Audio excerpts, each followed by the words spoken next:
In this lecture, we are going to talk about the vibration of continuous systems. So, continuous systems means where the mass is distributed continuously. Earlier, we have studied single degree of freedom systems and then multi degree of freedom systems. So, multi degree of freedom systems are something like where we can do the lumping of masses of different stages in a building.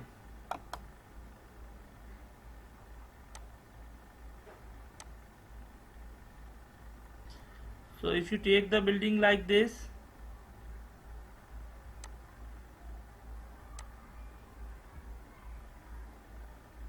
so we can assume that this is floor 1 and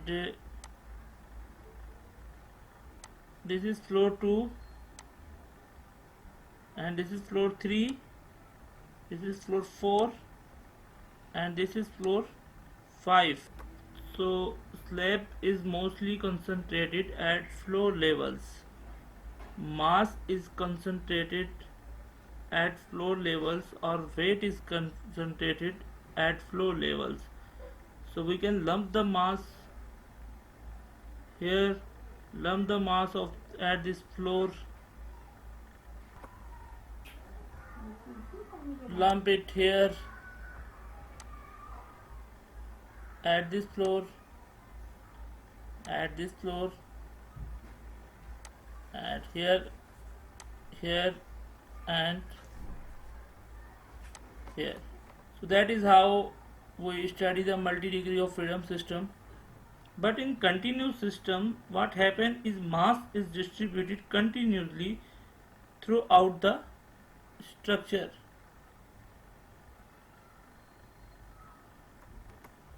Throughout the height of the structure.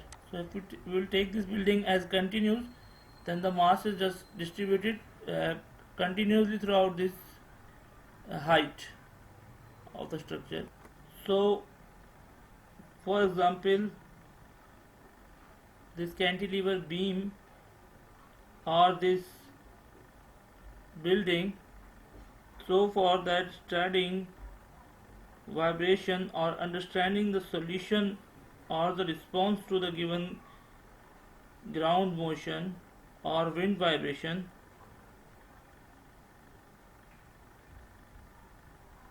so for that studying vibration or understanding the solution or the response to the given ground motion or wind vibration, we need to employ different techniques, not the same technique as we have used in multi-degree of freedom systems or single degree of freedom systems.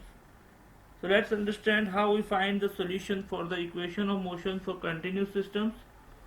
So special types of structure like cooling towers, bunkers, silos are considered as continuous systems.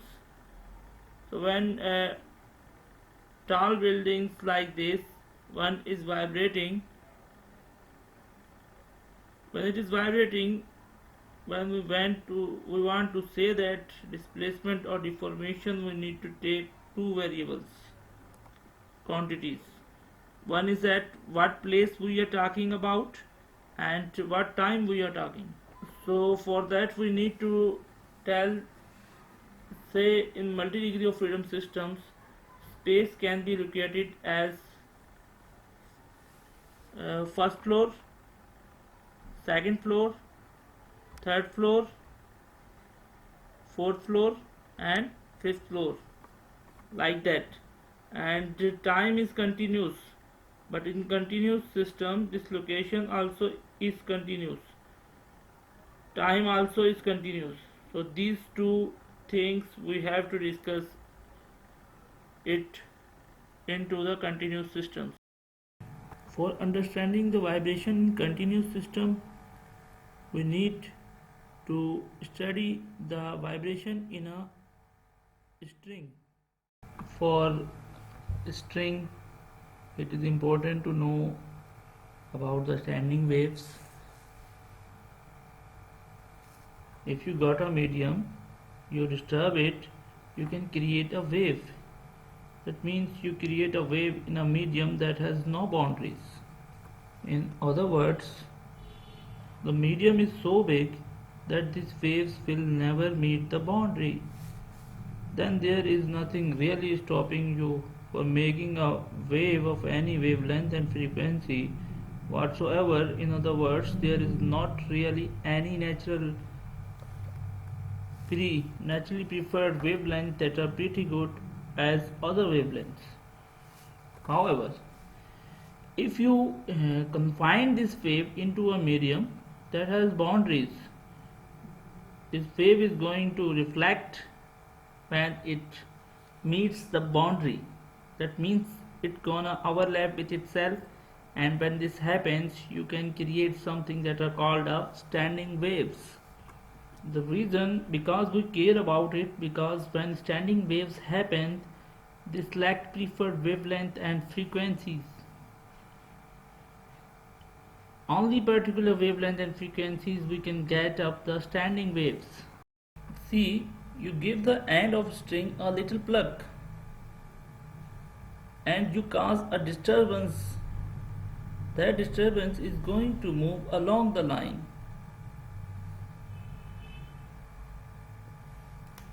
That like waves,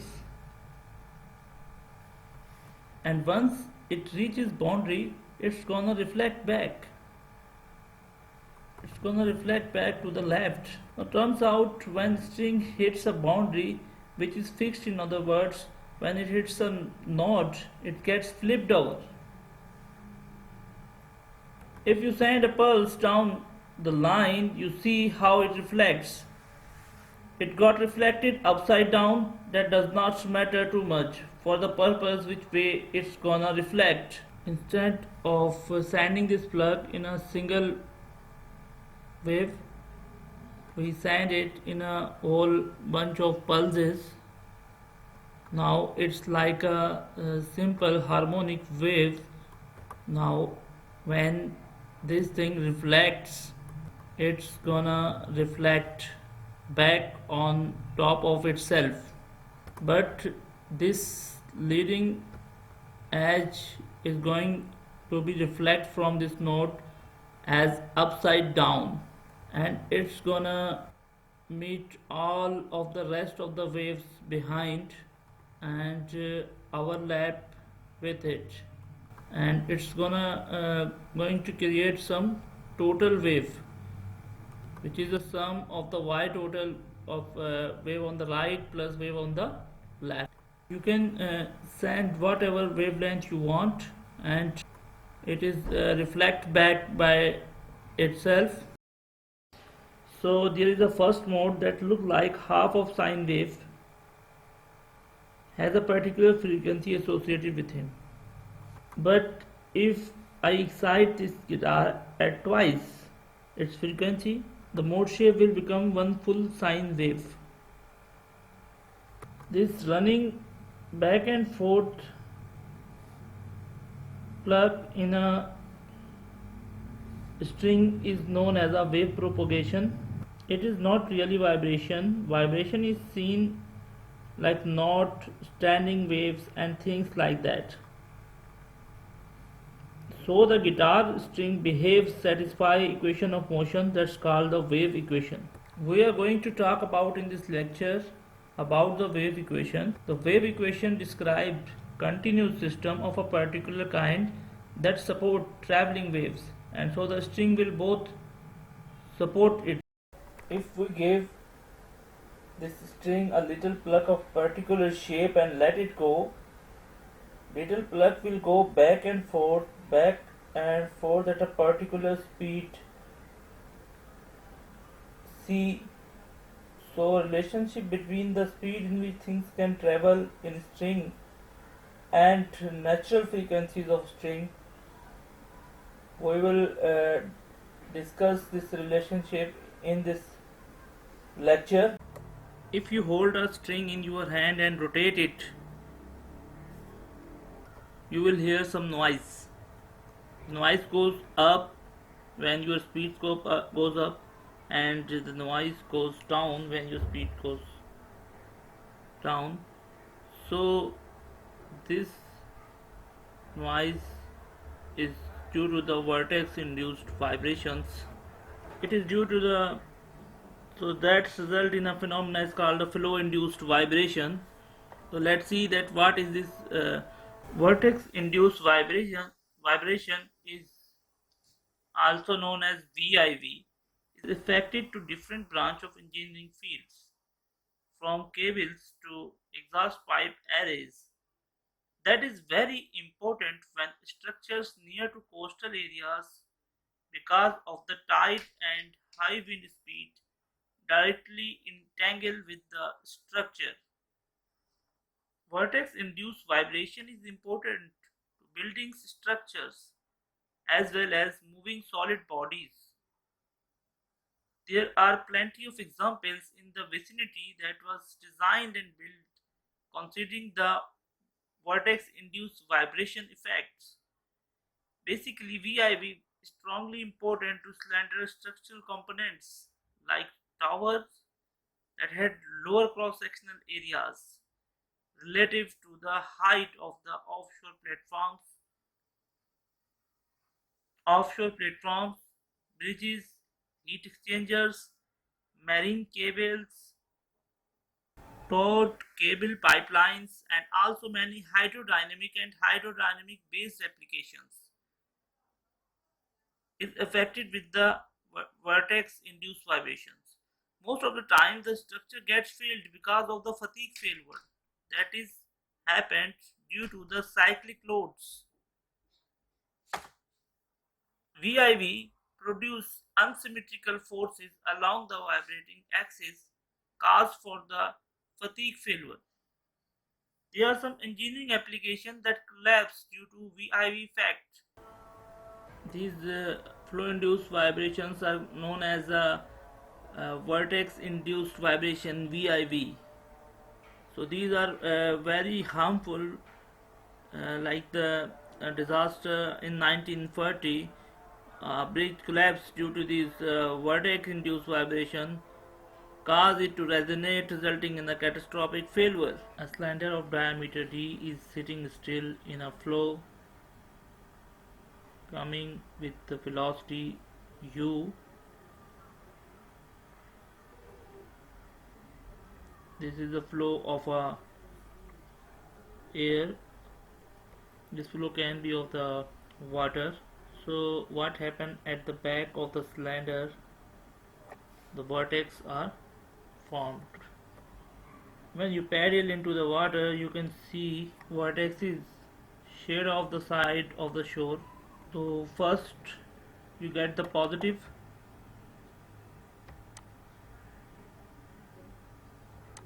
and under it negative. So one full cycle of this is from positive to positive.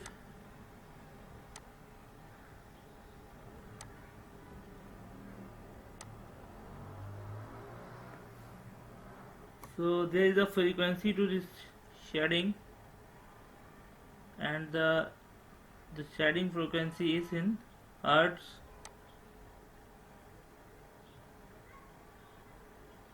And this shading frequency can be predicted by a simple dimensionless parameter called as a Stewart number. For a stationary cylinder, this Stewart number is equal to the 0.2. So due to the vortex shading, they associate lift force. We called it the FL cos omega t.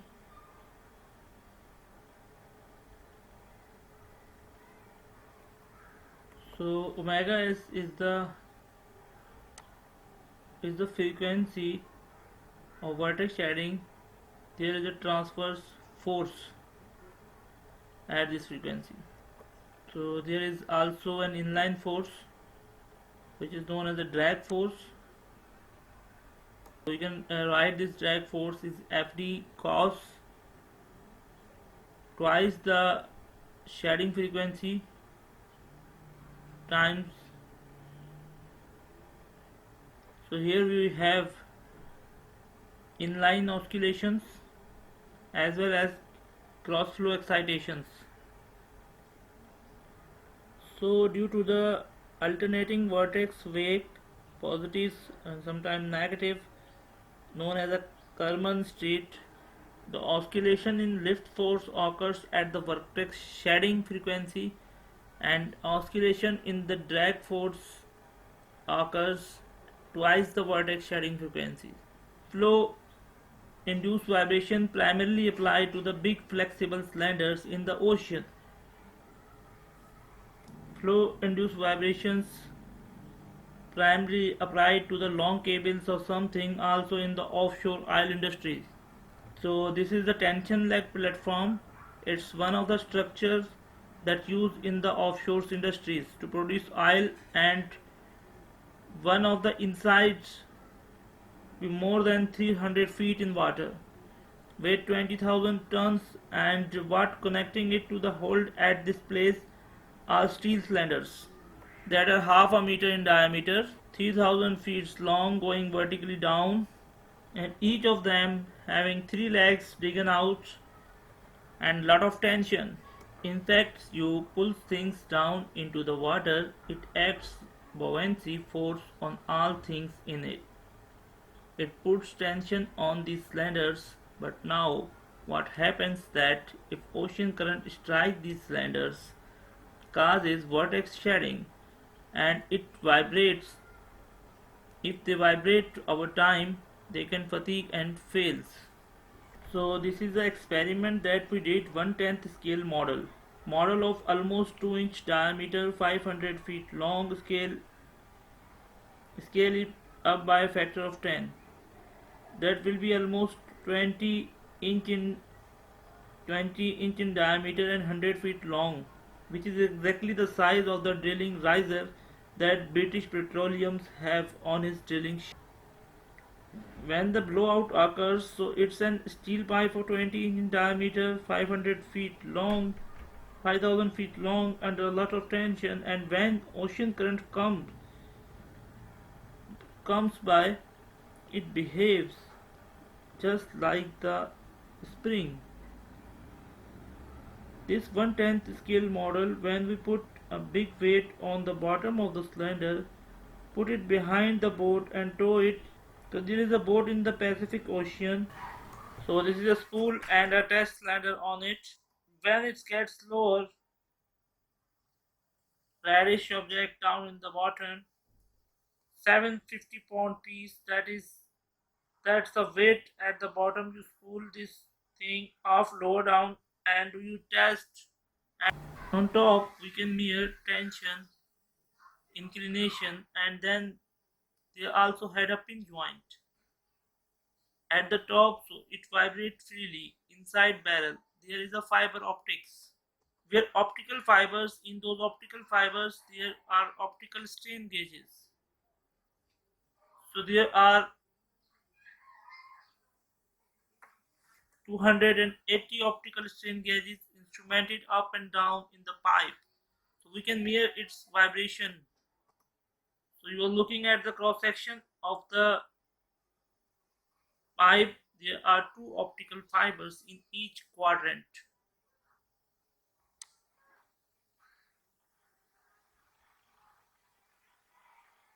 and each one of these have a 35 centimeters on it. There is a typical experimental case. This is the surface 500 feet down. This is the current profile. The flow velocity is about 2 feet per second.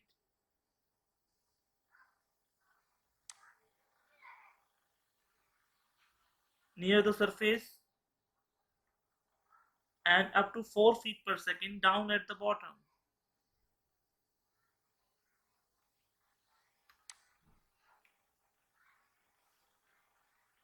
This is the region where most of the excitation is coming from. They will drive the flow, induce vibration. This is measured in RMS strain caused by the bending vibration in the cylinder. So this is the maximum strain peak.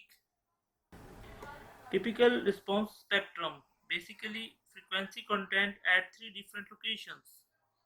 Down, deep in the middle, near the top, this frequency would be the peak that describes the principal cross-flow vibration at the shedding frequency. From all of the strain sensors, there are strain sensors about every 2 meters along here. What you have seen, this is the evidence that this red is the amplitude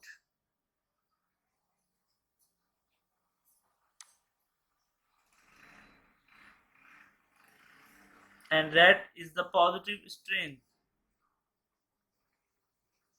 and blue is the negative strain. So any location pipe works vibrating red blue,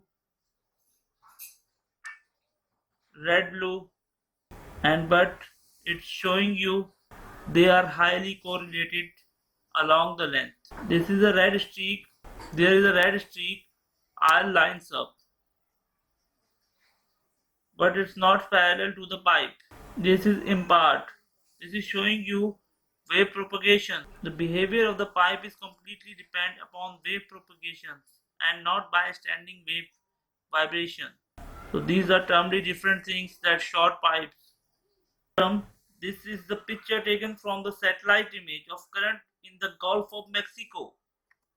There is a current that flows up from South America in the Gulf of Mexico, goes around in a loop, and comes out in axial flow. There is a bending on the right, and current comes out, it goes round the tip of water, goes up the coast. But it starts is a big current that comes into the Gulf of Mexico. Every time it comes in, the current peaks an eddy.